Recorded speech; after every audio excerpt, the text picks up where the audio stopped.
This show is headed straight for the basement. All this and more coming up on This Week in Retro. High-resolution color graphics. This land of high technology. The revolution in technology that made the information age possible. Those kids are not afraid of computers. Every Joyport everywhere, all at once. A new USB and Mr. Solution ridiculously packed with controller ports. Commodore is growing. An update on new Commodore. Meeting legendary minds. 21 hours of the Game Developers Conference 1989. And a big Game Boy Advance birthday, along with Chris's Corner, coming up on this week's episode for the week of the 28th of March, 2026. Up-to-date news for out-of-date tech. Hello everyone, and welcome to the show, Adrian. Adrian is from Adrian's Digital Basement, a big YouTube channel where Adrian does lots and lots and lots of repairs with his soothing voice. Welcome to the show. Thank you for coming on. Thank you very much, Dave. I really appreciate the invite.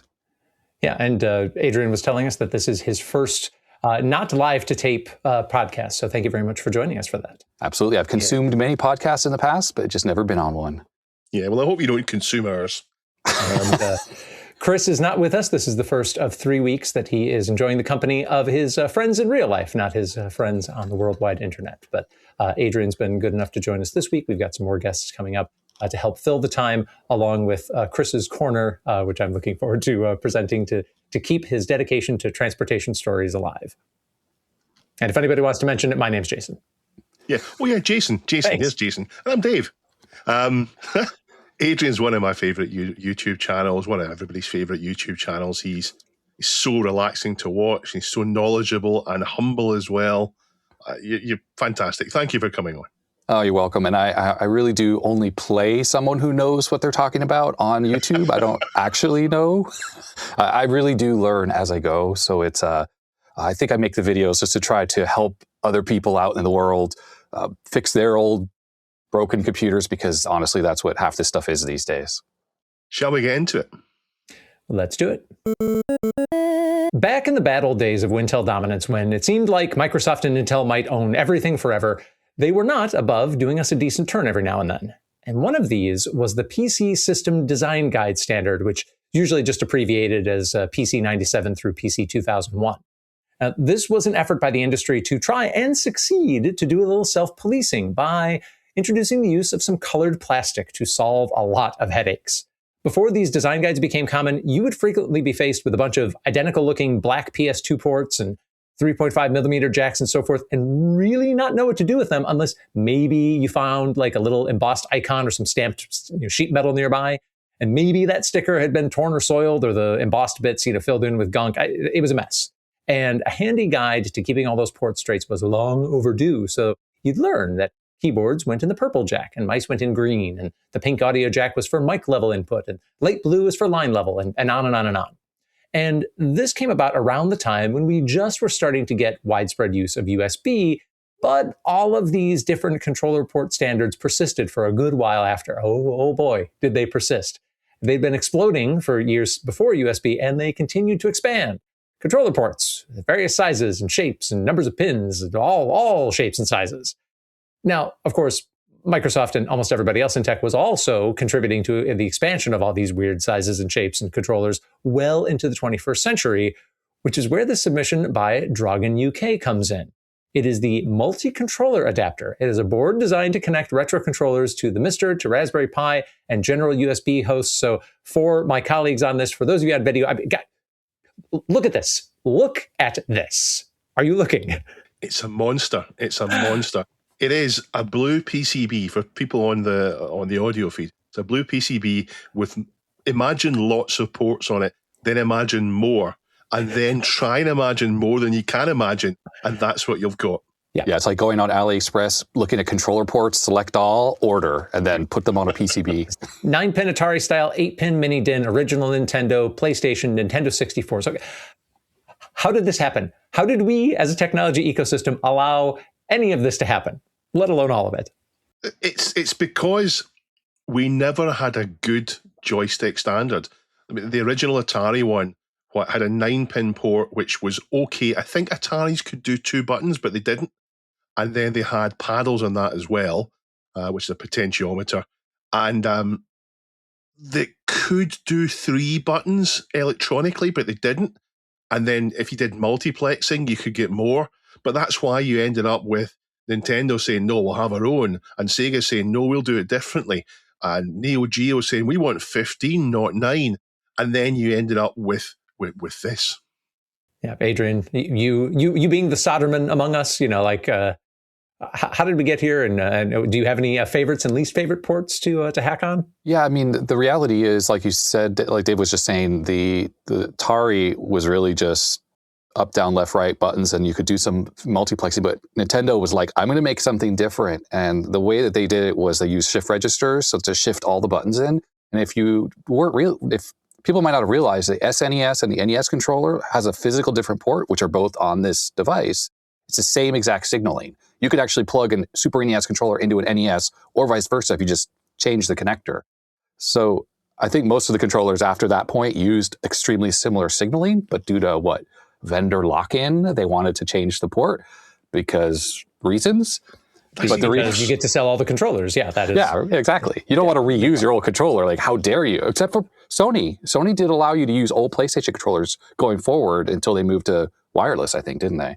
But I think for me, NES is the best because that's my era. So I have a soft spot in my heart, but it's more to do with the console, I think, than the controller itself. Well, certainly, if we look back at Atari ST, Amiga, C64, Spectrum, Amstrad games, one of the most common criticisms is that you're trying to do everything with one button. And okay, we've got up to jump, and once you've made that concession, okay, you then go, okay, how do you do the special attack as well as fire? And you've got Xenon where you're wiggling the joystick to change between the ship and the tank, and you accidentally fire it off all the time. And that one button was an absolute disaster. I have to give, I don't know the exact chronology, but if we think about when the NES or the Famicom first came out in Japan, I think it was 83, and the signaling on the Famicom was identical to the NES as well for the rest of the world. So I feel that Nintendo was the one that pushed forward the whole joystick interface because, like you said, all those other home computers, they were using the Atari 9-pin for the most part, right, with the one button. Yeah. That was from the late 70s. So it was Nintendo that really kind of pushed the envelope. Then the Master System and everything else came out, I think, kind of evolved that from there. Our friends at Coleco and Mattel, remember, they had multi-button and the 12 numeric keypad. So it's not so simple. True. But they weren't. Were those disconnectable or were those like fixed? Coleco definitely Intellivision asterisk because they started out being hardwired. So yeah, there were some other designs out there, but all of this big board is in service of a project called the Multi-Controller Adapter, which has on board, get ready, 2 NES ports, 2 NES ports, 2 Mega Drive Genesis Master System ports, 2 PC Engine ports, 2 Sega Saturn ports, 2 PlayStation ports, 1 Neo Geo, 1 3DO, but remember, you can daisy chain those, and 2 N64 ports. This controller interface is building on similar projects. It credits the work of MacGyver and his Demon Byte project, Timville 85's 4-adapter for N64, and McGurk's adapter for the PlayStation. The device translates all these signals into standard USB HID gamepad signals, so in theory, you can use this on just about anything. Quoting from the announcement here, no configuration software, no drivers, just plug in, select your controller type, do your button mapping, and play. The MCA matches the dimensions of the Mr. FPGA, so it can be mounted as an additional layer on top or back of it, or used standalone, smiley emoji. Now, the creator is not ready to announce pricing or availability just yet, but for all that custom plastic alone, it's going to have to cost a few pennies, right? Now, this is not the only way to go about hooking up a lot of gamepads to another thing, of course. Other solutions are being argued about in this original post, including SNAC, SNAC, which comes in at least 4 different flavors for certain specific needs like PC Engine support or 4-player N64 gaming. Somebody said, this design is incompatible with SNAC, but this feels to me like a case of find the solution which works best for you. So, gentlemen, how do you manage all of your controller port madness? Well, I alluded to the fact earlier that I am a huge fan of the 8-bit era, right, because of the NES. And that kind of means on my Mister, and I brought a prop here, which I will hold up. I have one of these iBuffalo classic USB gamepads. This thing is like 15 years old. It's USB, but it's an SNES controller-like device. And these, which you can't get anymore, they're discontinued, I think like over 10 years ago. What's great about them is they are not cheap plastic junk. They actually feel like a real SNES controller. They feel great to use. So of course, when you're just playing 8-bit stuff on a Mister, this generally works perfectly with everything. Maybe not the like ColecoVision with the buttons and Intellivision and stuff like that, but I don't really play those games that much. So I personally tend to stick to this, but I love the idea of what this person has created just because, as Jason, you already said, it can work on computers with emulators. It's Mister. I mean, that is so useful. Just plug it into whatever you're using, probably even your phone with the right adapter, USB to USB-C, right? And you're off to the races.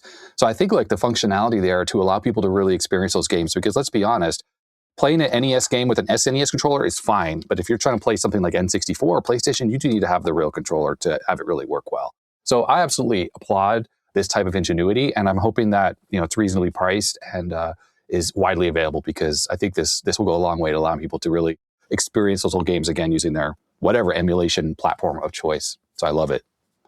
I've had a similar thing for a few years now. It's called a control dock, and it's made by Heber, the people who make the Mister Multi-System. The one I have supports, I think, more devices than this, but it has far fewer ports. There's a knob in the middle that tells it what mode it should be in for the two DE9 ports. And it'll do Atari ST, Amiga, it'll do almost anything, Amstrad CPC, all the little differences there. It'll do mice and joysticks as well. And it also has two DE15 ports for what's the DE15? Not a PC. What you say, Neo Geo earlier? That's it, Neo Geo. That's it, Neo Geo. It does Neo Geo as well, and it works the same way. It uses a little Pi, as this one does, and it translates those into USB signals, which then whatever you plug it into works. I really think these are the way to do it. So this project, I think, is great. When I come down and get a control dock, get a daemon byte, whatever it happens to be, a daemon byte, whatever it happens to be, get that. And I'm going a little bit of a rant about snacks here, because I don't think people should be reaching for snack adapters the way they are. People seem to be gravitating towards a snack adapter, saying that's the way to play Mister, and I don't think they're right. If you use a snack adapter with Mister, it plugs the controller directly into the core, so it doesn't go through a USB translation layer, which saves you only about 1 millisecond. So that's the lag doesn't matter, but it means that your controller is connected directly to the core, which is essential for things like light guns. You need it for light guns, but for everything else, it's not important. And people go for these snack adapters. Hello, Cat. People go for these snack adapters, and they end up with a lesser experience, because a snack adapter for a SNES doesn't necessarily work the same in every other core, because it's not going through the USB and it's not being presented to the core in the same way through the Mister system. So this is what they want to go for, not snack, I think. Well, and to exactly what you're saying, Dave, is like, what if people want to use this with their computer because or a Raspberry Pi emulation solution? Not everyone's using a Mister, can afford one, but they still want to play their old games, and you could just use Emulation Station with a Pi 3 or 4 or whatever, and this works with that. Yeah. And just to clarify, Dave, if I heard you correctly when you were talking about things being Pi-based, I believe this particular MCA is Arduino-based, not Pi-based. Oh, is it? Okay, yeah. Sorry. Yeah. I just saw the little board, and I assumed that's what it was. But the same idea, a tiny little controller board repurposed for that. Totally, I hope that it would be, not knowing many more details about this, as you said, Jason, hopefully the creator of this maybe allows someone or people to change the source code, like they release the source code so people could add functionality or change functionality potentially. Because, of course, being an AT Mega, you could just use an Arduino to a software development environment to change the firmware. And I'm a big proponent of open source software and hardware, so I don't know if this is that, but it would be great for future expandability. Yeah. There was discussion in there about how some of the source projects were open source and that these changes would have to be as well. And the guy was like, yes, I know, I'll be getting to it. I can't swear to, does that cover 100% of his code or not? But I would say, keep an eye on that. Dave? The only other thing I would notice is that these ports are expensive to get hold of. That's what I was saying. It's not just as cheap as you might think to put this together. if you fully populate it with ports, you're spending an awful lot of money. And is anyone going to really want to have all those things potentially connected? I don't know. It might be better to get a blank board and just populate the ones you want individually. Yeah. But then you've got to, that gets messy because then you get all the different varieties. So we'll see, because this product, like you said, he's not ready to quote a price or start taking orders yet. And yet, Dave, you raised the issue. This doesn't even touch on things like all the different input types for mouse input. ST and Amiga famously both had the 9-pin port for mice, but no, the signals are slightly different. So some almost mice would have the switch on the bottom. but almost the same, totally but incompatible. Yep, need that switch or whatever on the good ones. Jason, I think what would be really cool, and that, again, we don't know how this thing works yet because it hasn't been discussed, but something like a Raspberry Pi Pico RP2040 or 2530 could allow an interface like this to be software defined, meaning for the 9-pin connector that we've been talking about, it could actually connect to all of the pins and reconfigure them dynamically based on firmware. And that would allow you to use mice, all the different types of 9-pin joysticks. Everything would work with something like that. It would take a little bit more software development, but this kind of goes in line with all these other software-defined hardware things that are coming out now, like the OneROM and other things like that, just because all those GPIO lines are configurable on the fly. And I don't know if this uses that, but possibly. And that means that maybe we could use mice with a little bit of a software upgrade. Well, I mean, Dave, what were you going to say? The one I've got does use mice. There's a little knob in the front. You can tell it. It's an Atari ST, it's an Amiga mouse, it's a C64 mouse. So you can plug in, I can plug in what I've got and it'll translate. I need to tell it not what I want it to be. I can tell it what it is I've got plugged in. So if I plug in an Atari ST mouse and tell it's an Atari ST mouse, I can go to the Amiga core and use the Atari ST mouse on the Amiga core and have people shrieking in fury. Yeah, maybe. But Adrian, I mean, where were you 47 years ago for this fantasy scenario I'm about to describe? Because keep in mind, governments did actually manage to break Apple, one of the largest institutions, not just of modern times, but of any time, on their fixation for custom connector plugs. They forced Apple to do USB-C on future generations of iPhones. So am I crazy to dream of an alternate history in which, let's just pick 1979, a somewhat hipper version of the American FCC declared that all controllers had to use, let's just say, the standard Atari style 9-pin port, and you'd have to equip your hardware with some basic safeguards so that even if you did funky stuff on the lines, you wouldn't zorch the hardware if you plugged the wrong controller in, like happens if you put a Genesis controller on an old Atari or Commodore hardware. But since that didn't happen, this is the world we live in. And the multi-controller adapter looks to me like a useful way to get off the treadmill of swapping controllers and adapters every time you change emulators or your FPGA core. And as ever, if you see new developments on the MCA or any interesting projects, please let us know on our subreddit, reddit.com/r/thisweekinretro. This week we are sponsored by PCBWay.com. PCBWay are a manufacturer of not just PCBs, but they'll do CNC milling, they'll do 3D printing. They will even help you get your PCBs made by soldering the components, or soldering if you're in the United States, soldering the components onto them for you. They do a variety of things. But the thing that we like that they do is the shared project library. So this is where if you've made something that's useful to people, stick it on the shared project library.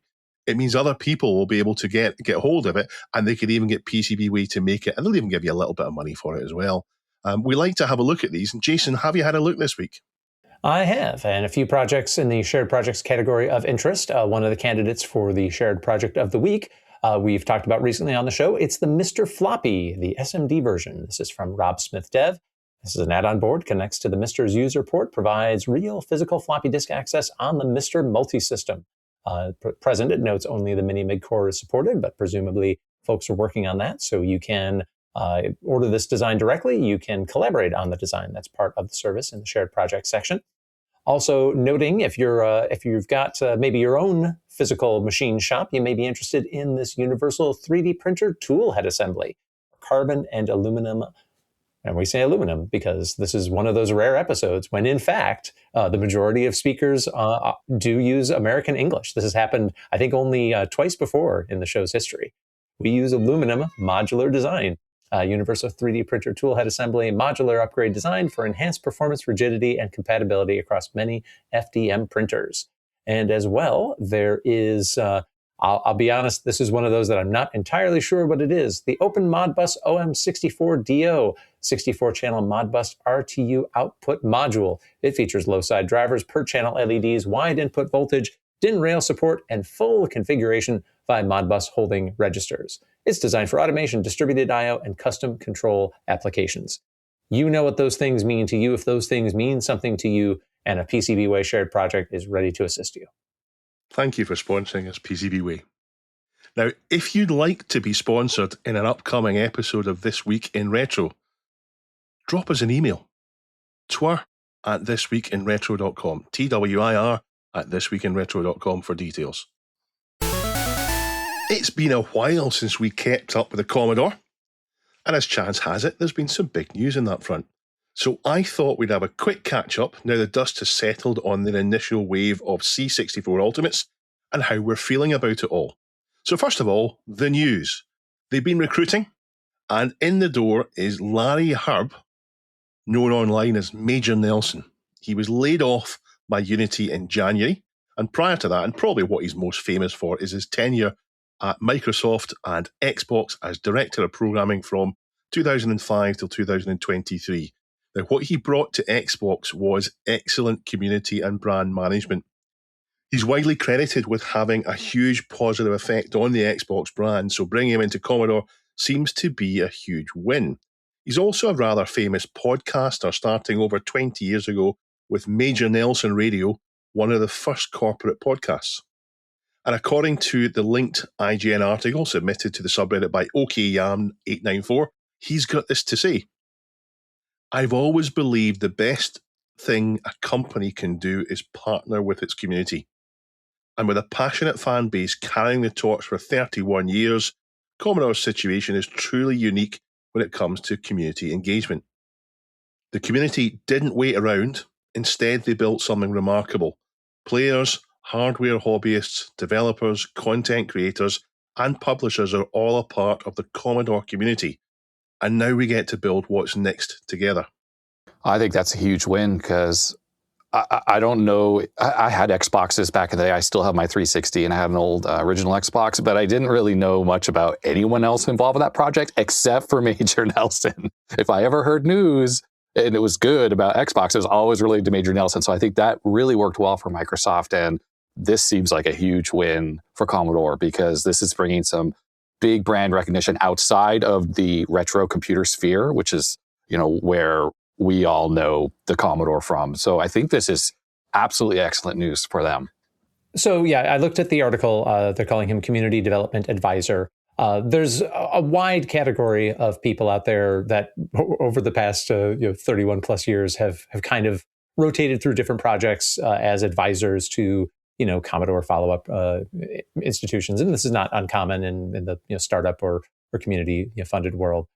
And from his standpoint, I think there's no downside. He can advise, he can participate, and if it goes great and he's cut in some way, then that's great. If it doesn't, an advisor can always say, well, I advised them and they did this anyway, and it's on to the next. So to Adrian's point, definitely is bringing a lot of eyeballs and attention. It's the number 2 story on This Week in Retro this week. Will likely pull in some attention from elsewhere. And if it doesn't pan out, on to the next. As for the Commodore Ultimate itself, I think I'm going to put that down as a success. I've got one myself. I'm nothing short of delighted with it. Tomorrow I will put the final piece in the puzzle. I've connected it to my 1701 Commodore CRT. It just worked. Just plugged it in and it worked. No configuration. I plugged it into my 1541 disk drive, and again, all I had to do was disable the emulated internal one, and it worked. I bought a couple of ARM SIDs. So ARM SIDs are emulated SIDs. Here's one here. So an ARM SID, which will never be in focus, I'm sure. I'll maybe get a photo for Duncan, is a replacement for the SID, which is, I think, for someone who's not a Commodore expert, myself, it will be maybe even better than a real SID, because it'll sound fine and I can make it which of the two ones it needs to be. So I've got a couple of those for no good reason, because how often whenever you stereo on it, but I thought I want to. And the final thing that's coming tomorrow is these 3 tiny little buttons which mount to the back of the case and do the functions you'd see on an action replay device. And that's the 3 buttons I think you need for the Commodore: freeze, reboot, and something else. Set up the menu. Get the that's right. Yeah, the menu. Yep. And I've also set up this really useful feature, which is it makes the C64 act as an FTP server.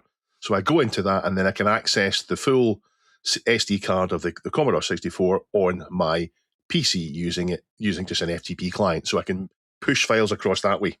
Although I do intend to use disks wherever possible. I've been dying to ask you about this on air because we've talked about this a little bit, just privately. The ultimate project began as a 1541 floppy drive replacement. That's what we were all trying to get to. You are making a very conscious decision to use a physical floppy drive. Please share with the audience and with me, because I haven't heard your rationale on this. Please share why you are doing this with literally the project that grew out of, oh God, please stop having to use these floppy drives. I like floppy drives. Okay. I don't like Gotex. I love floppy drives. I try to use them where possible. I love installing software on a PC from floppy drives. I love using floppy disks on my CPC, the 3-inch floppy disks on the CPC. Sticking one into the Amiga to play Second on it is fantastic. I absolutely love doing that. I just like floppy disks. I think it's much more authentic. I cannot abide. I remember when I first got into emulation at the end of the 90s, and we had these great big lists of games. You'd get as many games as you could, you'd put them there, and you'd have this choice paralysis, and it would make the whole thing feel thin. For me, using a floppy disk feels much more authentic, so I'm going to do it where I can. I've just gone to enormous effort to get the twin floppy drives for... Thank you very much, Dot. The twin floppy drives for a BBC Master, the official Acorn ones that are mounted into a plinth that goes, the BBC Master slides under, and you put the Cub monitor on top, and it creates the perfect looking BBC Master set. I've gone to enormous effort to get those just because I want to use floppy disks for that. The funny thing is, I have no nostalgia for optical drives. So for ages, I wanted the Pico IDE to exist, and I'm delighted that I'm going to switch to that and not use optical disks. But please don't take my floppy disks away from me. They work fine as well. People say they're unreliable. They're not. If you've got a floppy disk that works, it'll keep working. Yeah. When was the last time you installed Windows 95 from floppy? Because it's like 30 disks. I haven't, but I'd like to.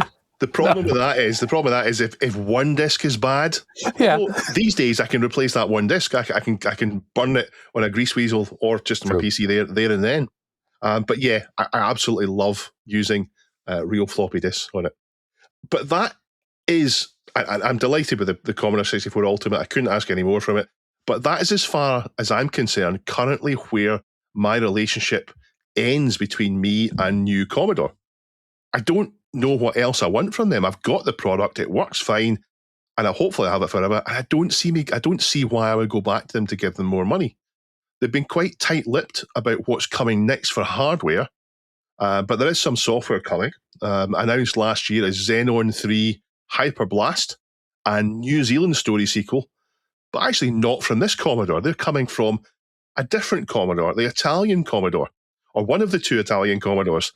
And as far as we know, they're still in a legal battle, the new Commodore. So that's still going on with them, but there's been no real news on that. So we don't know. Maybe they've settled. Maybe they've worked out between them and decided not to have any publicity, or maybe it's going to go to court. I don't know.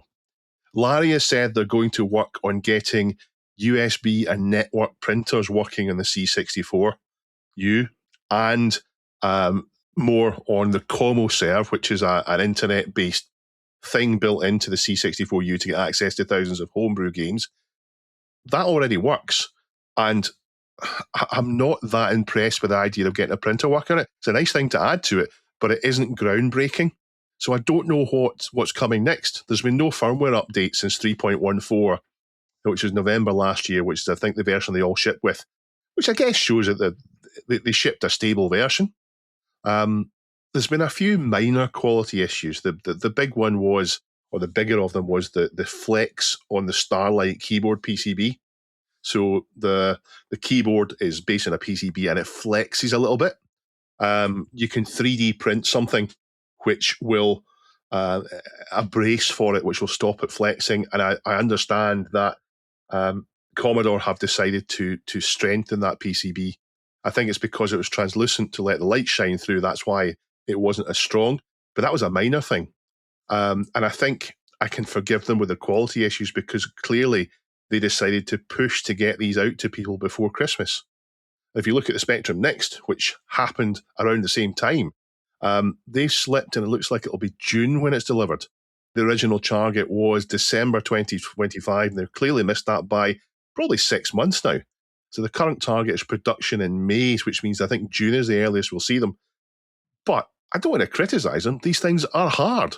They're really hard to pull off. And I think Commodore decided towards the end of last year to take a risk on quality to get them into people's hands.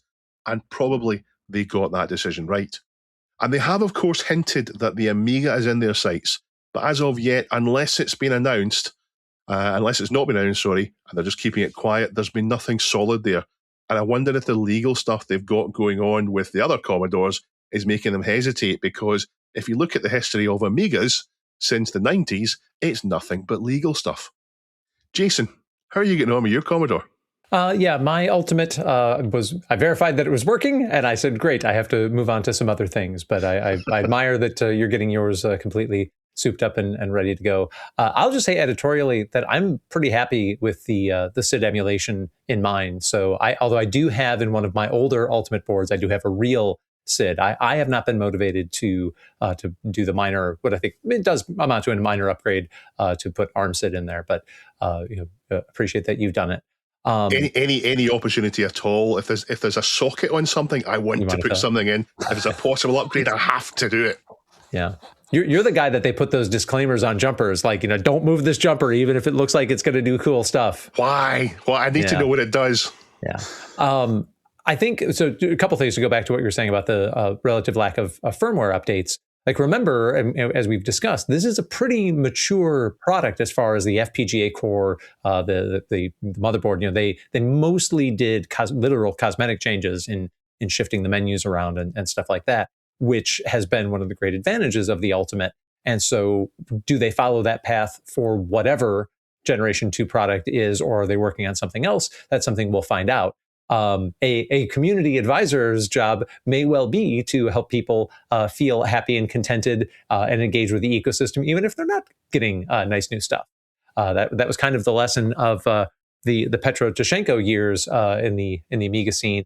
He would, he couldn't give you a new computer, but he would go around and he'd shake your hand and he'd give you stickers and Amiga branded pens and T-shirts and tell you that you were a great guy for being interested in the Amiga. And for a lot of people, that was good enough and was validation they didn't have. So, this might be that on a bigger and more elevated scale. So yeah, it will be interesting to see if they advance the ball with another product that is, close to being ready, very mature, very battle tested, or if it is something new entirely. Yeah. Adrian, I have a notion that you're too much into hardware and fixing things to want an all-in-one, it just works C64. But what are your thoughts on this? Do you mean the C64, is it for you? And what do you want from the new Commodore, if anything? Yeah, I mean, you hit the nail on the head. I already have, just like Jason, one of the older Ultimate 64s, right, which is what the new 64 is based on. But it's something I don't really use because I think if anyone knows me, I'm all about hardware preservation and getting this old stuff working again. And I'm in a lucky situation that a lot of people are to have. I probably have 40 Commodore 64s around the house in one form or another. So I'm spoiled for choice on what I can use if I want to play Commodore 64 software. And I have all the accessories to go with it, the monitors, the disk drives. But I think the great thing about these types of solutions, these turnkey solutions like the new 64 Ultimate, is it allows someone who's just a normal person who doesn't have all this retro stuff lying around to re-experience this again. And similar to that the emulation one. What was it called? The 64 mini. The C64. Yes. So it's sort of like that, but this I think is a much better, closer approximation because you can plug it into monitors. You can use all your original peripherals if you choose. But if you don't have those, you can just plug it into your OLED TV and your USB joysticks and whatever, all the modern accessories. So I love that it's super turnkey, extremely capable, and Jason, as you said, completely fully baked product because this is just an amalgamation of a whole bunch of community projects that already existed, put into one package and sold together.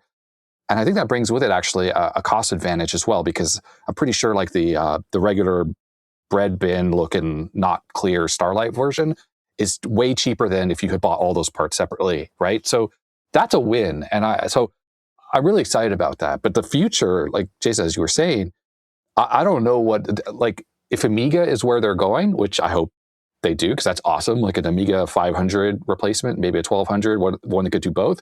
There is no FPGA version of that. They can't take from an existing project like they did with the 64 and combine it together. So that just means that there's a lot more lead time required, a lot more work involved. Unless Gideon, who did the Ultimate 64, the motherboard inside the new one, has this in the wings, like they already have the 64 or the Amiga stuff already done. So if that's the case, then maybe. But yeah, I'm really looking forward to what they're going to be doing. But for me, I just, I love the old hardware. And Commodore 64s are dime a dozen still. There's so many of them around. They're going up in price, but they are broken a lot. And for most people, the broken nature of them and having to buy all the accessories, that's a real stumbling block. It's a barrier to entry, so to speak, that, Dave, you already have the monitors and the stuff that you could use with it. So that's different. So I don't know. I'm conflicted, but it's certainly not something that I feel like I need to rush out and buy just because I have the Ultimate 64 and it's, for all intents and purposes, the same thing. And Gideon has backported most of the changes back to the firmware on the old one. And and I will, Dave, you made me laugh about your ARM SIDs, because the ARM SID is just an emulation of the SID, and the Ultimate 64 or 64 Ultimate already has an emulation of SIDs in it. And you're replacing one emulation with another. So yeah, it's a slightly better emulation, but I'm told the ARM SID is as accurate as you could want it to be, and you'd need to be a real Commodore expert to hear the difference. And I'm not a real Commodore expert, so I'm going to hear music as it was meant to be, but not with quite the same little changes to it that are perhaps introduced by the analog nature of the SID. ARM SID is a little more configurable as well. There are different settings for the Ultimate's SID emulation. ARM SID offers more.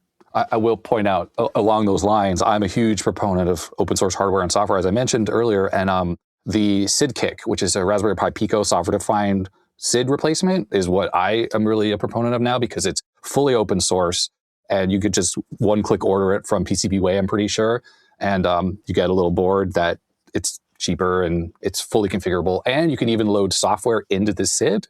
So you put it in your 64, even your original one, and like I have my Adrian's Digital Basement Dance Party in the SID chip, and I just type one command and it loads a menu and you can load it right out of the SID chip. Crazy stuff like that is possible with it.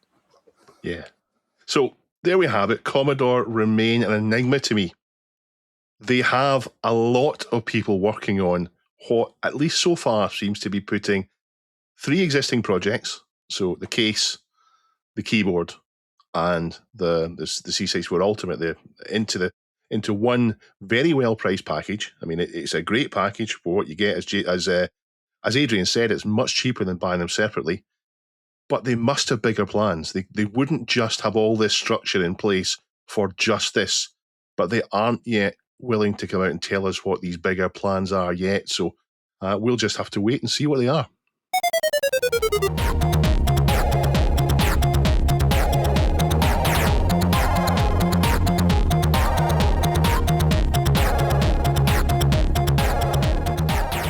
I'd like to welcome on a new patron. So welcome on to ICQ Solo. ICQ, that old messenger that worked so well until mine got hacked and then we moved on to other things. I really liked ICQ. But thank you for joining us, ICQ Solo. If you'd like to become a patron, if you'd like to officially join up as a twirler, where would you go, Jason? patreon.com/thisweekinretro, where we offer monthly and annual options. By the time you see this, we will have put out our Desert Island Discs episode. I'm really looking forward to sharing that with everybody. That will have been out a few days ago as you watch this, and we'll have another 260 weeks ago in retro coming up. All sorts of good stuff happening on the Patreon these days. Thank you very much for participating in that. And another thing you can participate in to support the show, which doesn't cost you a thing, it's our Jubilee Review Drive update, in which you may remember we'd asked for 50 new reviews of This Week in Retro to celebrate Duncan's 50th birthday. Pixel Cool let us know about a new review on Apple Podcasts US, and Pajako6502 reminded us that there's a different way to support this drive. If you are a longtime listener, you can edit and repost your existing review with new perspective, especially if it's been, I don't know, a year or 5 since you first reviewed the show. So appreciate you both for helping us move towards that goal. If you have published a recent review of the show, please let us know where we can find it. Yeah, we do thank you for doing the reviews. Sorry to nag you about it, but they're really important to help the podcast get out there and let people know about it. Now, on to news and briefs, and the top submission this week is a Guardian article saying that young people are longing for low-tech 90s. And we keep seeing this theme coming up again and again, in fact, in the Guardian as well, again and again, as we're seemingly living in a world where the big tech advancements have stopped, and it's all about trying to get us to give them more money and attention in different ways rather than give us a better experience. Thank you, Dr. Local, for that. But I did notice an interesting comment from Antiques for Geeks, which disagrees and I think is also true. Antiques for Geeks says, "Is as it always was, as the lyrics of The Bends by Radiohead, released in 1995, said, 'I wish it was the 60s, I wish I could be happy.' And I bet if Tom York, who would still have no memory of the decade, having born in 1968, had to live in the 60s, he would have struggled with it just as much as 27-year-olds of today would struggle with the 90s. And I think that's definitely true. I just want the optimism of the 90s with the feeling that things are always going to get better and better and better to come back. That's what I want. I want to add that using computers and the internet in the 90s wasn't harmful to your health. And nowadays with social media, which is this recent phenomenon on the internet, and the monetization and all the things that were just mentioned, that's the fundamental difference for me now compared to then. Is you could go on to sort the internet and you were looking at Space Jam websites and just fun stuff, and now it's all about, well, honestly, I think it's harmful. So anyways. Manipulation, yeah. Okay, Yam84 let us know that the Game Boy Advance has turned 25 years old. Linked to a Eurogamer article on it, which suggests some GBA games that you can play today on your contemporary Switch. As it is the GBA's birthday, I will refrain from commenting about the terrible, terrible screen they foisted on us in that first generation. Oh, wait, sorry about that. Happy birthday, Game Boy Advance! Goodpunk 2 links us to an official announcement of Gunship Origins from Microprose, the new resurrected Microprose. It's a remake of the massively important late 80s helicopter sim series. Dr. Local shared one of many obituaries published this past week for action film and television star Chuck Norris.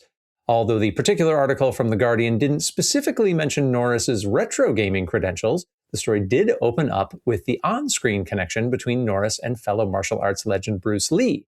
Now, their off-screen connection was deep and it extended to training together during Lee's life, and both being the featured character in an action-adventure home game released in 1984. Datasoft's Bruce Lee is undeniably the more accomplished game, but the fact that Norris was a pioneer in licensing his likeness and his butt-kicking credentials to publisher Zonox for Chuck Norris's Super Kicks does deserve a memorial mention. Norris was 86 years old. DJ Chris Fury links us to a despairing rose-tinted Spectrum who fell foul of YouTube, deeming his channel to be ineligible and demonetized. However, the good news is that just before we recorded today, they accepted his repeal. So you can look forward to his big Games Master series soon. He's been covering Games Master as well as other things, and he's been building up to the one important series where that big fight between Dominic Diamond and Dave Perry was in it, and you might even hear me in it. But yeah, he's building up to that, so that'll be coming out soon. Now his channel has been restored. It was only a year ago that they deleted his channel and then brought it back. And this year they decided, let's just demonetize you. But thankfully, back to normal. I am shocked that YouTube actually processed the appeal and a human must have read it, because I fully suspected that it would just fall on deaf ears like every time this has happened in the past to every other creator. Yeah. It always seems to need other people to try and reach out, and then somehow someone higher up on YouTube sees it and goes, oh, we better fix this. Community outrage has always been the only way in the past. So I'm shocked and elated for him. I got some dispatches from the Indie Classic Retro Computing and Video Game Show held in Indianapolis this past weekend from longtime friend Adrian Gonzalez. He provided us with some images of the event. I might be able to source some additional ones that you'll see on the screen if we've got them. This is a newer retro event in the US that I am going to make it to one of these days, I promise. There were dozens of exhibitors. I'm still waiting to hear about some more major announcements that may have come out of the show, but I am told, Dave Bate, the Refalcon 030 motherboard replacement for that last Atari ST model was on display. And Adrian's own Ryu Grande, or Ryu Grande, however you want to say it, RAM expansion for the Commodore 64 made what I believe was its first on-sale appearance in the US. And finally, because he's not with us, but we want him here with us in spirit, it's Chris's Corner, the top transportation story of the week. While he's away, we'll try to highlight a story involving racing, or as close as we can get to it, some sort of transportation, since that's his happy place. Top voted story in our subreddit this week in that department was submitted by Squelch411, and that was a report from PC Gamer, which puts a nice bow on what had previously been a new source of internet angst. Long story short, Atari decided to list Transport Tycoon Deluxe on Steam and GOG, and in so doing, those marketplaces delisted OpenTTD, which was the free work-alike game, which took over where the original game became hard to find. The nice time update to all of this is that the developers of OpenTTD said pulling the game was totally fine with them. Atari is being very helpful and supportive of OpenTTD, so could please people stop yelling at them. You can go to openttd.org if you want to see and get the still free game, or you can go buy Transport Tycoon Deluxe from the marketplaces if you prefer. I suspect that Chris will not approve of this type of racing game. But since he promised that he would give us a Chris's Corner and then didn't give us a Chris's Corner, we've done it for him. If he wants his own racing news, he can come back and do it. But until then, we get what we get in Chris's Corner. Thank you for joining us for the first of 3 installments of Chris's Corner, where you can submit stories for Chris's Corner and the rest of the show. Reddit.com/r/thisweekinretro. One of the weird sidelines of the many years between my work on Amiga Report and CU Amiga and then joining This Week in Retro was my time as a member and later an officer of the Madison, Wisconsin chapter of the International Game Developers Association. And in large part, this was connected to my ultimately fruitless attempts to get into CRPG design. But it also grew out of the fact that I was one of the few responsible adults who was involved with the IGDA chapter who didn't get bored and drift off. And it also was the fact at the time that there were 2 and only 2 reasonably big studios in town. So it tended to work out that there would only be top tier professionals involved from one or the other. And every so often that balance of power would shift. So the kind of the top tier of the membership kept changing. Have you guys ever been involved with, any of these trade groups or even user groups, any sort of tech-focused entity that meets on a regular basis to advance the cause? I mean, me, no, not back in the day, or in the past. Obviously now, because of what I do, I'm part of all the local retro groups that happen in the Pacific Northwest, not to mention the VCF events that happen all around the country, and have yet to fly internationally for one of the events. But yeah, but I know what you're talking about, and no, not in the past. I think the closest I got in the past was going to the Barras Market to get pirate games, because that became a hub for Atari ST people and Amiga people as well, because they'd pirate them as well. And you would go and you would hang about, you would see new games, you'd see people playing them. They'd have STs plugged in demonstrating them. So not quite a user group, but kind of a user group. And as far as I know, user groups back in the day weren't always as stringent about not copying games either. I mean, user groups were very often a cover for piracy. Yeah, absolutely. Absolutely. And these days I am in SOG, the Scottish Amiga Users Group. However, they tend to meet on a Saturday, and I'm always working on a Saturday. I've never, ever worked a job when I don't work on the weekend. So I can't go to those meetings, but I do talk to them every day, sometimes about old computers, and even sometimes more rarely about Amigas. But yeah, I'm not in that. And I think if I worked a 9 to 5 job Monday to Friday, then having a little thing to do on a Saturday would be nice. I have to. There's a funny anecdote, Dave, to what you're saying. Is the local Portland area retro meetup we did for a while. We were doing at this pizza parlor in their little banquet room, and some of the members have been living here their whole lives and were using Commodores and computers back in the 80s. And I didn't know this, but they were like, "Oh, we used to meet at this exact same place in this room and have copy parties." So that's what they did. Their local group was doing. They had those double disk drives for the 64, and I guess they could do the copying or whatever. And we just picked that same place to do our modern meetups in 2025. This was last year. Yeah. Oh, yeah. I mean, that original Microsoft, hey, please stop pirating BASIC, you dirty pirates. I mean, that was aimed at the original user groups of the day, because you'd bring in your paper tape, and you'd bring your paper tape, copier, and you'd copy your paper tape. I was going to say the Barras still is, Europe's, I think, largest indoor market. It's in Glasgow near me. So it's this huge indoor market, and there was several stalls there. And I guess it was like a user group where someone was making money out of it. Huh. I even actually attended a game developers conference once, many years ago. Apart from getting to hang out with my game developer friend Katie for a while and coming home with a beach towel, which I do still have today, from a Runaway 2, The Dream of the Turtle publisher party, I honestly did not get a whole ton out of it, but that is on me. GDC is, or was, or it kind of still is, an annual massive trade event drawing tens of thousands of professionals from around the world. They've recently rebranded it. It is now the GDC Festival of Gaming, and you can see some people yearning for the old days. And if you're one of them, boy, have I got some good news for you. Because the Video Game History Foundation has digitized and published some 21 hours of talks and panel presentations from the 1989 Game Developers Conference. This was the third ever GDC event. It was held just 1 year after the inaugural, which, by the way, was organized by legendary game designer and theorist Chris Crawford, which he held in his home for an audience of fewer than 30 peers. Now, by the May 1989 show, which this is, things had expanded a bit. There were about 300 attendees. It was at a proper hotel with meeting rooms, not just Chris Crawford's living room furniture. And these tapes represent most, but not quite all, of the structured programming at the event. And yes, they had nostalgia for their old days too back in 1989. One talk, The Golden Days of Computer Games, promised, this quoting from the program, "Return with us to the thrilling days of yesteryear," about 10 years ago. The days when user manuals meant photocopies of typewritten pages, packaging meant Ziploc bags, and advertising meant classifieds and creative computing.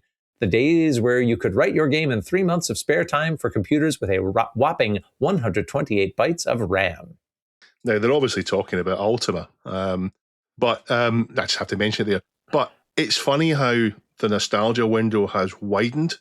10 years ago for them was old stuff, but these days, 10 years later, it's still getting patched. Mm-hmm. It's still a current game. I mean, I'm still playing Skyrim, and Skyrim's still current, and that was 15 years ago. What you got there, Adrian? This is Sublogic Flight Simulator in a Ziploc bag. Wow. This one is for I think it's the Apple II. It says 32K of RAM or so. I actually don't know what this is for, but there's a disc in here. So this is exactly what you're talking about. Ultima was packaged like this as well back in the day. That's a proper printed manual, at least. Maybe. Let's take a look. Let's see if it's just it's color covered. It is. Oh wait, that's just a cover sheet. But the manual itself is just typewriter. Okay. All right. Yeah. But it is a little bit of production value. It's not just photocopied. Well, it's very, very hard to read. But anyways, yeah. And there's a single disc in here. So this is how it was back in the day. Sweet. Oh, with a printed label. Nice. Amazing. Yeah. There's some production value there. Yeah. So these tapes were submitted by GDC co-founder Tim Brangle, and the physical paper program used for cross-reference was pulled from the Steve Maretsky collection at Stanford University. I've sampled some of these. No, as of recording time, I have not taken the 21 hours to sit down and listen to all the surviving material. I would wish that they would either make them available for download. A helpful friend who spends some time in his basement pointed out that it's fairly easy to go into the source and find a way to make it downloadable. So thank you for that, friend in the basement. They could also put up their own searchable transcripts, because audio fidelity is pretty good considering that they're 37-year-old cassette tapes, but it is still a bit of a slog. But what's really great about having so much of the real-time record of an event like this is that you are capturing genuine exchanges between professional peers. I mean, this event was still small enough at a few hundred attendees that, yeah, probably not everyone truly knew everyone by face and by name, but they were all connected pretty closely, probably just 1 or 2 hops in between everybody at that event. And that creates strong incentives to speak your mind, or at least to not completely waste your audience's time filibustering or, pushing a pet project or a grudge to the exclusion of real insight. And of course, people are willing to be more candid when they think they're, either not being recorded, or at least it's, 1989 and they think that, outside of some archive and a very, very occasional spin by a true diehard, nobody's ever going to hear them. So there are some future tech conversations in this archive that I've already started listening to, but I'm pretty sure that nobody anticipated the always-on, ultra-high-speed wireless internet and its limitless supply of audiovisual streaming. Thank you again, Cassie, for walking past the screen. In 1989, there was a substantial gap between the public and the private, and so hearing these professionals exchange their experiences and ideas and predictions with each other, I mean, yeah, they may still be in some cases guarding competitive insights, but they're not just making junk up either. So I sent you guys the link to the full tape archive a little bit before we recorded. Did any of the titles or the speakers grab your attention? I was really interested in the whole working with multiple machines, and they were talking about how back then, compared to now, if you were a game developer, you needed to maximize the amount of money you were going to make, which meant you needed to port your software to all the platforms. Now we have Xbox, PlayStation 5, and PC, which is all basically just x86 anyway, so it's all the same, and Switch. So you're not really having to worry about maybe mobile. But back then, I mean, we had so many disparate platforms.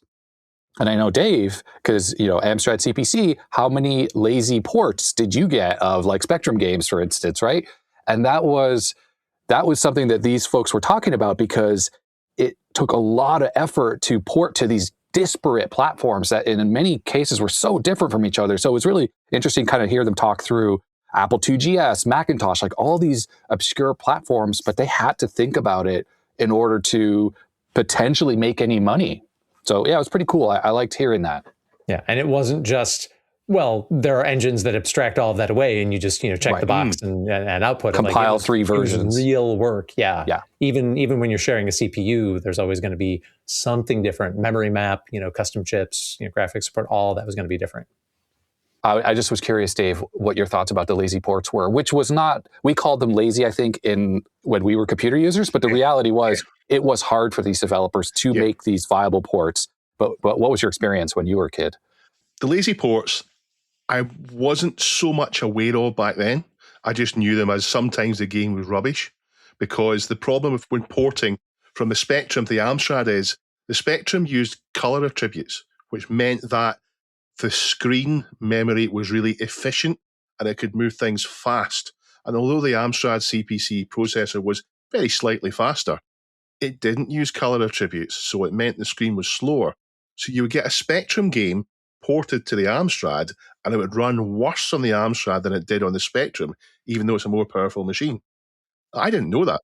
Your CPC had far better graphics capabilities as well. So unless they coded it for it, it didn't take advantage of it. And that was just like the Atari ST and the Amiga. Atari ST ports to the Amiga also resulted in kind of bad playing games. Yeah, and in the one hand, you say, why couldn't you do this properly and code the game from scratch on the CPC?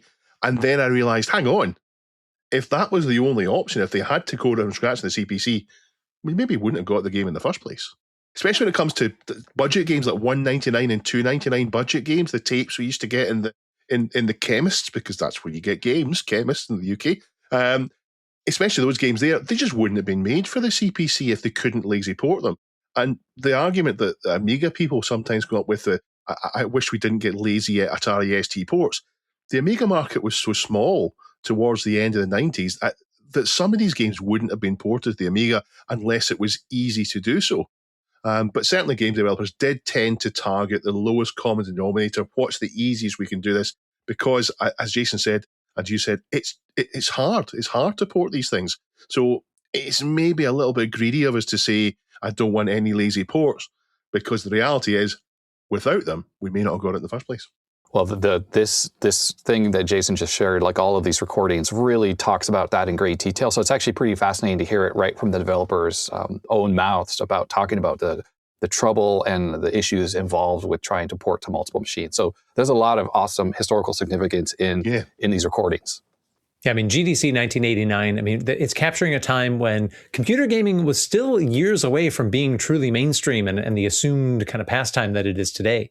CD-ROMs were still years away from being, even in most early tech adopters' homes, let alone, most people's homes generally. Publishers that had grown their business in the freewheeling, open access personal computer floppy disk era, they're starting to bristle against the tight access controls of the likes of Nintendo. For me, looking through almost every name is a banger. Seeing John Freeman and Ann Westphal from Freefall Associates, and in looking at it, it hit me. I've been playing their games for almost 41 years now, and it only now hit me that the company name comes from their last names, Freeman and Westphal. How did I miss this all this time? Michael Stackpole, Richard Garriott, who I can't believe Dave didn't mention by name already. These are all, there are many others. Yep. Many others that are just as important to people whose names I don't know, but they were important enough to be heard by their peers in 1989, when, yes, even then, there was hearkening back to the way things used to be. We're on now to question of the week, and last week we asked, maybe the Sega Saturn accelerator would have changed everything, or maybe not. What rumoured computer or console upgrade do you wish had seen the light of day? So, we're now out of contest mode, and Adrian will give you the honour of reading out the very top answer. So what was the top answer this week? The top answer comes from Jeff Mendoza, and Jeff says that the Nintendo 64 disk drive was his thing that he wished had come out. Back in the day, I didn't really know what it was, but game magazines kept talking about it as some massive upgrade to allow more impressive games. Now we know that it's just a disk drive. I guess the N64DD, that was the mysterious part. But I thought it would be magically add more bigger levels to my favorite games. I should also mention that history has been unkind to the console add-ons, but they used to be cool. Technology moved really fast in the 90s. If I had the money, I could upgrade my PC to significantly improve the performance every year. The idea of doing that for game consoles was tempting. The Sega Tower of Power is still special to me. And that was the Mega Drive Genesis add-on ridiculous stack, the 32X of the disk drive, the optical drive. Yeah, that was great. Jason? I just want to add that was a controversial choice because there was some arguing in the comments. Well, it actually did come out, but then, where did it come out? And too late and blah, blah, blah. But the people have spoken with their votes. Second answer came from Grass is Greena. The 3DO M2 started off as an upgrade for the 3DO, then was being designed to be its own console. Good pick. And unfortunately, 3DO did so poorly that it never came out. Mm-hmm. Weeping Scorpion says the Amiga Hombre chipset meant for a 1200 successor, the CD64 and a 3D accelerated PCI card for PCs. And if you read any recent literature written by Amiga people, the Hombre chipset was going to rule the world. It was going to do absolutely everything. It was unstoppable. It was amazing. We were always one generation away from getting it all worked out. We could have had it. We could have had it. We nearly got it. Yeah. Anything else catch your eye? Well, it was a throwback to the old Maximum PC gag of the bitchin' fast 3D 2000 graphics card and its 425 bungholio marks of performance. There's an honorable mention of the Super Nintendo CD, which of course became the Sony PlayStation, as we all know now. Yes. But yeah, I think the Nintendo fans would have really loved to have not been stuck with cartridges on the N64 and actually go to optical discs. Hence the N64 disk drive one as well. Pajaco's got one. Pajaco says the C64 to Amiga upgrade because that's obviously possible. Not a single bit. It's the same. Wait, I have to point out, I have one of these. It's a Chameleon 64. This is a cartridge for the 64 that turns it into an Amiga if you desire. So basically, it uses the keyboard and ports on your 64, and this runs an FPGA Amiga inside of it. So it's possible now. It just wasn't back then. Yeah, he talks about his old school friend who's known for telling tall tales, would swear blind it was going to be possible to upgrade his C64 to an Amiga. And Duncan himself did have an answer. Duncan said the AAA. Is it the AAA Amiga or is it the AAA Amiga? What's the correct pronunciation? They would call it the AAA chipset, yeah. The AAA chipset, which never saw the light of day. And someone mentioned Amiga Ranger as well. It's almost like Commodore liked to tell people that happiness is just around the corner. How about a new question? Yeah. All right, you can pick any game developer, past or present, to speak on the topic of your choice for 60 minutes. Who's your pick, and what's the topic? Richard Garriott, design choices in Ultima. Sure. Submit your answers to reddit.com/r/thisweekinretro. And next week, we'll see what the top ones are. Also, submit any articles you want us to talk about there, anything at all. And upvote and downvote the ones to highlight which ones you would like us to focus on. Thank you very much for joining us, Adrian, this week. It's been a delight to have you on. We've been talking about having you on for ages and ages. Lee kept on nagging me to get you on as well, but I always wanted you on anyway. But thank you very much for coming on. I've only, I think, spoken to you once before on a live stream as you were handing off over to my section of it. But that was for seconds. So it's been nice to meet you. Absolutely. Likewise. It's been an absolute pleasure, both of you. Thank you very much. If people want to go and see Adrian's Digital Basement, where would they go? What's your address? Just turn up at your house. Yeah, well, you just Adrian's Digital Basement into Google, that is, or even my name, Adrian Black, and it will come up at the top there. But yes, I'm on all the YouTubes, and I don't really do social media though. But yeah, you just find me on my YouTube channel and Patreon, and all the usual stuff. All right, fantastic. Thank you very much for coming on. Thank you. See you in September, if not before. Yes, I'll see you. Yep, I'll see Jason at some of the upcoming events. Bye. Bye. I'm waving. Adrian's waving. Jason's waving. See you next week. This Week in Retro was written and presented by Chris from 005 Agema, Jason from the Retro Adventurers, and Dave. It was edited by me, Duncan Stiles. The podcast version of the show is available through your favourite podcast app, including Apple Podcast and Spotify. And the video version is available on the This Week in Retro YouTube channel.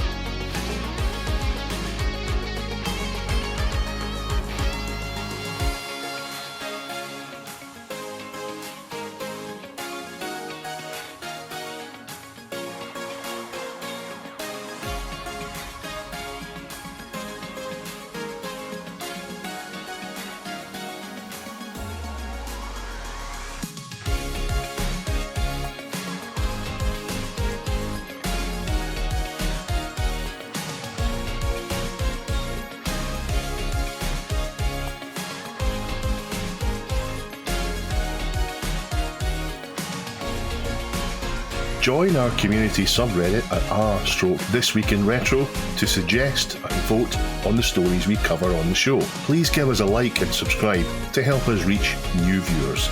If you enjoy our show and would like to support it, then please check out the link to our Patreon page in the show notes or description. Thank you for listening, and we'll see you next time for more up-to-date news for out-of-date tech.